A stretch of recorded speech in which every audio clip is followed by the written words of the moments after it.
वृद्धाश्रम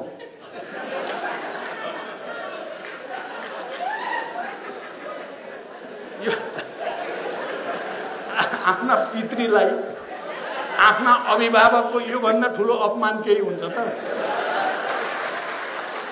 हेर्नु होला, जेनजी युवाहरूको ठुलो संख्या हामी भर्ती गर्नेछौँ र हामी सरकारले राम्रोसँग बुझोस्, निर्वाचन घोषणालाई सकारात्मक वातावरण बनाउने पार्टी र नेताहरूलाई अपमान नगरियोस् भन्ने म भन्न चाहन्छु। अबको आन्दोलन नेता मार्ने आन्दोलन हुन्छ भनेर खुलेआम भनेको सुन्नु भएको छ नि तपाईहरुले? तर्साउने तर्सिने ती प्रतिक्रियावादी जाली फटाहरू हो, हामी होइन। हामी यही ठाउँमा अस्ति एउटा पार्टी प्रवेश भने जस्तो कार्यक्रम भयो, अस्ति कि कहिले जे होस्, त्यहाँ चाहिँ घर फर्क भनेर त्यो वास्तवमा भत्किएको र डढेको घरमा के फर्किनु, त्यो दम्भ र अहंकारले ध्वस्त भएको घर फर्किने उस्तै फर्के होला नि जस्तो लाग्छ। एक दुईजना फर्के भने उस्तै फर्के होला। तर एउटा कुरा भने म तपाईहरुको लागि अगाडि भनेर जान चाहन्छु। उहाँले एमालेका केही नेताहरूले हाम्रो यो एकतालाई हेरेर वृद्धाश्रम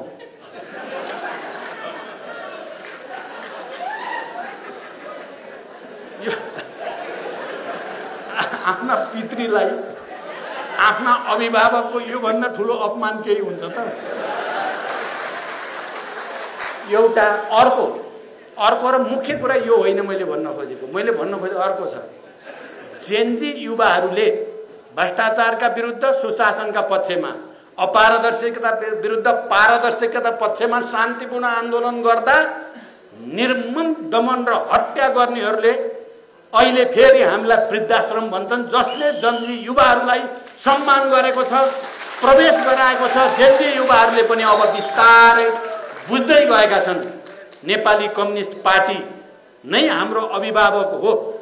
यहाँ प्रवेश भइ पनि सकेको छ अलग अलग पार्टीमा। म युवाहरूलाई, ती सबै युवाहरू जो पवित्र मनले तपाईहरुले सुशासनको कुरा गर्नुभयो, पहिलो सम्मान हामीले गर्यौं, तपाईहरुको आवाजलाई पहिलो समर्थन हामीले गर्यौं, यो कुरालाई हेक्का राख्नु होला। तपाई युवाहरू यदि विदेशी षड्यन्त्रको चंगुलमा हुनुहुन्न भने तपाईहरुले बुझिसक्नु भएको छ, बुझ्नु हुनेछ भन्ने मेरो विश्वास छ। यो देश खतरामा पुर्याइएको छ, निकै ठूलो षड्यन्त्र छ। यो षड्यन्त्रलाई परास्त गर्न तपाई युवाहरू र हामी नेपाली कम्युनिस्ट पार्टी एक हुन जरुरी छ। म यही मञ्चबाट भन्न चाहन्छु, तपाई युवा साथीहरू अन्यत्र होइन, जसले तपाईको मागलाई अगाडि बढेर समर्थन गर्यो, जसले तपाईहरुको आन्दोलनलाई सबभन्दा अगाडि बढेर समर्थन गर्यो, तपाईहरुको बलिदानलाई उच्च सम्मान गरेर सबभन्दा पहिला शहीद घोषणा गर्यो र दोषीलाई कारबाही हुनुपर्छ, अपराधीलाई कारबाही हुनुपर्छ र केपी ओलीले तुरुन्तै राजीनामा दिनुपर्छ भन्ने निर्णय गरेर घोषणा गर्यो। त्यसलाई तपाईहरुले आफ्नो बैरी ठान्नुभयो भने यो भन्दा बढी दुर्भाग्य यो देशका लागि अरु केही हुनै सक्दैन। अनि जसले तपाईहरुमाथि निशंस हत्या गर्ने अपराध गर्यो त्यो पनि उस्तै, त्यसका विरुद्ध लड्ने पनि उस्तै भन्ने कुरा यो साम्राज्यवादीको भाषा हो, तपाई युवाहरूको भाषा होइन। यो विदेशी प्रतिक्रियावादी र देशभित्रका पनि प्रतिक्रियावादी प्रतिगामी षड्यन्त्रकारीहरूको भाषा हो। त्यो भाषाबाट भ्रमित नहुन तपाईहरुको सम्मान म यति भनेर टुङ्ग्याउन चाहन्छु। हेर्नु होला, हामी यहाँबाट महाधिवेशनसम्म जाँदा प्रत्येक कमिटीमा जेनजी युवाहरूको ठूलो संख्या हामी भर्ती गर्नेछौँ र हामी उम्मेदवार बनाउँदाखेरि पनि यो पटक निर्वाचनमा बढी भन्दा बढी युवा साथीहरूलाई निर्वाचनमा लानेछौँ। यो कुरा पनि म आज यही मञ्चबाट तपाईहरुलाई अपील गर्न चाहन्छु, प्रतिबद्धता व्यक्त गर्न चाहन्छु। नेपाली कम्युनिस्ट पार्टी अब आजबाट भीमरावजी पनि आइसकेपछि, प्रमोद नारायण नै आइसकेपछि, प्रकाश बहादुरजी लगायतका साथीहरूको ठूलो टिम आइसकेपछि यसलाई मैले अस्ति 10 पार्टीको ऐतिहासिक हो यो एकता भनेको थिएँ।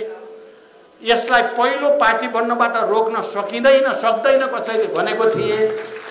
आज यो एकीकरण र समायोजन प्रक्रियाले त्यो भनाइलाई अझ थप पुष्टि गर्ने आधार दिएको छ। अझै आउँदै हुनुहुन्छ, कुराकानी भइराखेको छ, हेर्नु होला। अब हप्तामा यस्तो कार्यक्रम गर्न पर्ने हो कि भन्ने भएको छ। तर मैले आज बिहान चाहिँ भने होइन, अब त्यस्तो भयो भने त यहाँ चाहिँ के अरे नेकपा पूर्व एकीकृत समाजवादीको अफिसमा या पेरिस डाँडामा नै गर्नु पर्यो, नत्र यो सधैँ त हप्तामा चाहिँ 2-4 लाख खर्च गर्न पनि त गाह्रै छ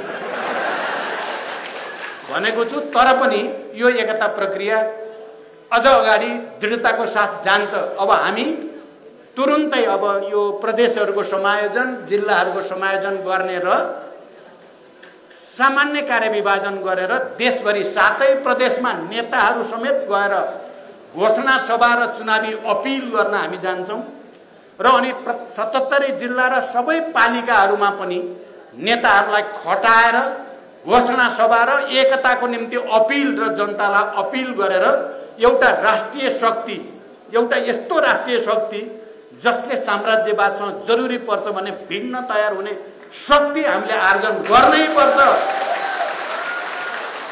कारण जनसुरक्षा टिमहरू बनाउनु पर्नेछ, भोलिन्टियर टिमहरू बनाउनु पर्नेछ जनताको सुरक्षा गर्नको लागि।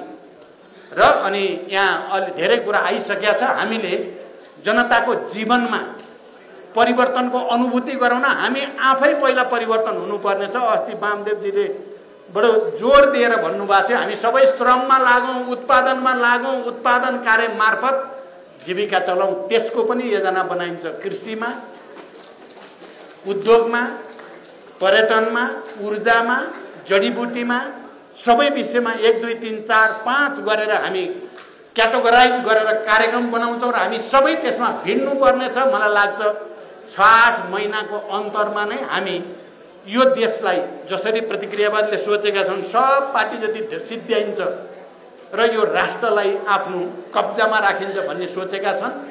नेपालीहरू जागेपछि हाम्रो इतिहास साक्षी छ।